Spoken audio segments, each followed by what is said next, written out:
Hi, how you doing? Justin here. Welcome to IM-119, which is the practice schedule for the Intermediate Foundation 1.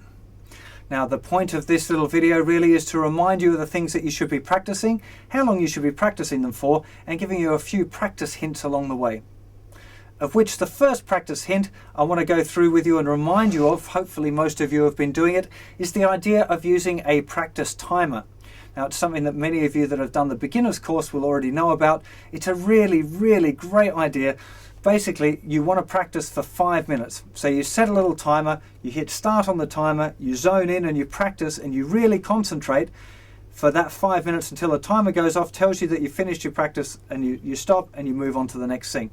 It's really important because it helps you focus and get really good concentrated practice in on whatever it is that you're working on. We're all busy, so if you're going to practice your bar chords for 5 minutes, you may as well get into the idea of practicing really intensely for 5 minutes and making the most of your time. It really makes quite a big difference.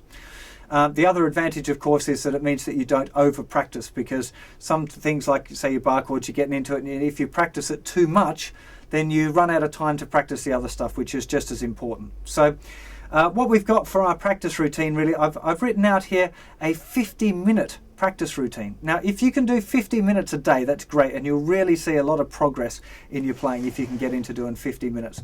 But it is a lot of practice time, and I suspect that many of you won't have that much time. So the way I've kind of shown it on the website is a breakdown of two 25-minute sections. Maybe you want to do 25 minutes in the morning, 25 at night, maybe 50 in one go if you've got the time. But really, you know, it'll take you it'll take you twice as long if you do 25 minutes a day than if you do 50. Anyway, so what we've got here, we've got the first thing on there is your bar chords for 5 minutes. So the idea really is just the same as when we learned new chords in the beginner's course. You put a chord down, doesn't really matter which one, you strum it, you pick out the notes one at a time. Check that every note is good and clear. If it's not clear, you go through for your chord and you go.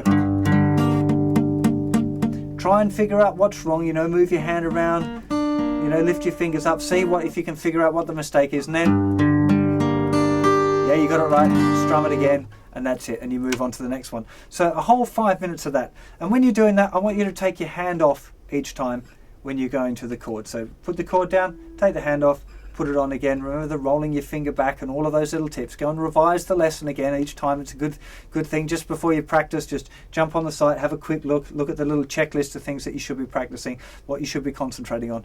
Definitely helpful. Make sure that you're practicing the right thing. Really important. When you're doing lots of practice and it's intense, make sure you're practicing the right stuff all the time. Anyway, so it would be your bar chord practice. The next thing on your list is your 1 minute changes.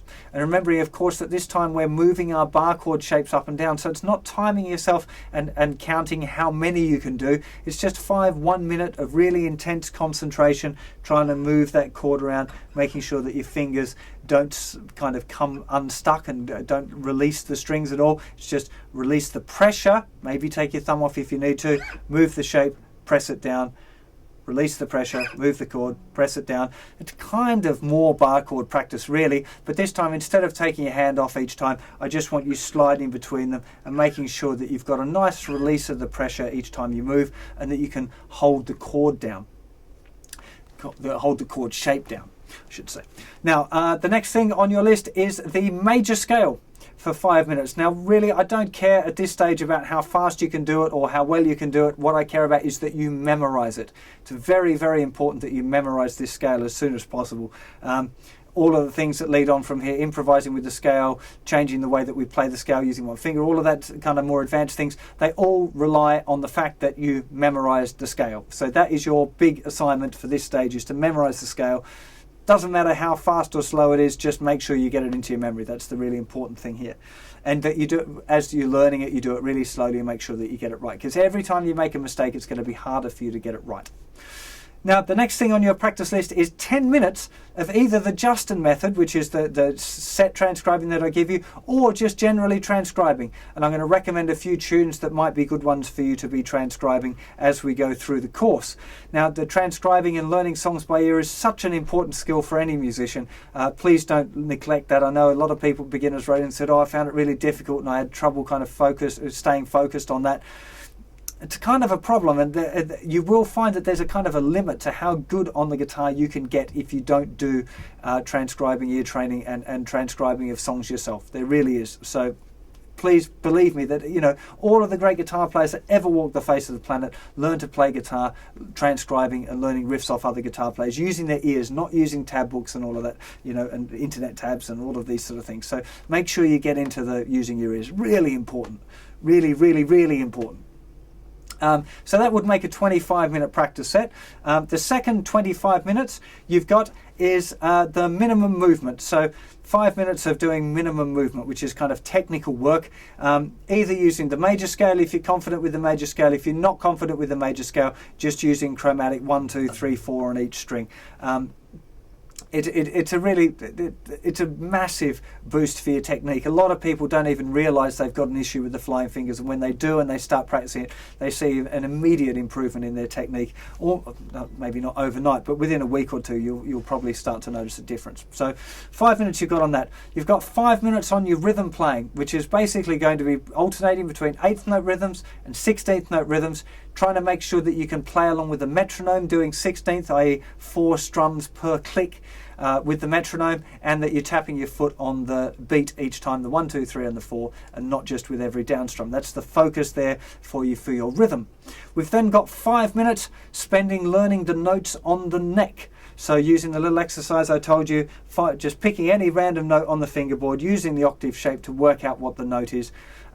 If you don't know the notes on the thickest 2 strings, you can spend your 5 minutes doing that. But really, you shouldn't be starting this course unless you've got the notes on the thickest 2 strings, because it would mean that you don't know your power chords properly if you haven't mastered those notes on those bottom 2 strings.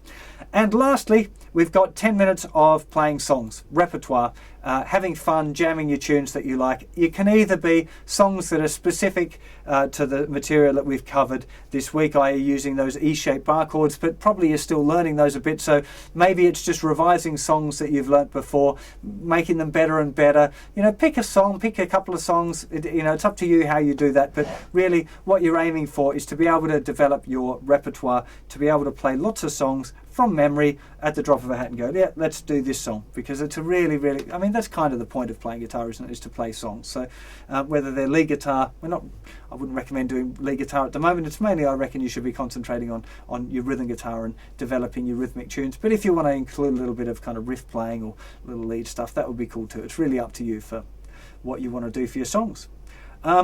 That's a whole lot of practice, you know. I hope you're handling it okay. Remember, if you get any pain at any point with anything that you're practicing, if your wrist starts hurting, your fingers really hurt, stop playing. A lot of the bar chord stuff, you're going to get sore muscles, particularly that one in between your thumb and your first finger. Expect it to get sore. It's just going to happen, right? So, you know, you're best off just kind of dealing with it. It should feel like you've just been to the gym and had a bit of a workout, right? It shouldn't be painful. If it's painful, something's not right. Okay, so it should be sore. Sore is good. You know, that I worked out feeling is great.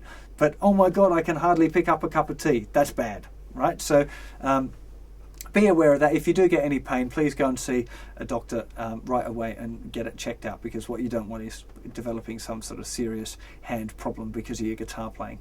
Could stuff you up for quite some time. So a little bit of sore good, pain bad. That's basically what I'm saying. Okay. Hope you have fun with that. On the website is a list of goals for you as well, so go and check that out. That's the things that I think you should be able to do with each one of these different topics before you move on to Intermediate Foundation 2. Hope you've enjoyed all of this.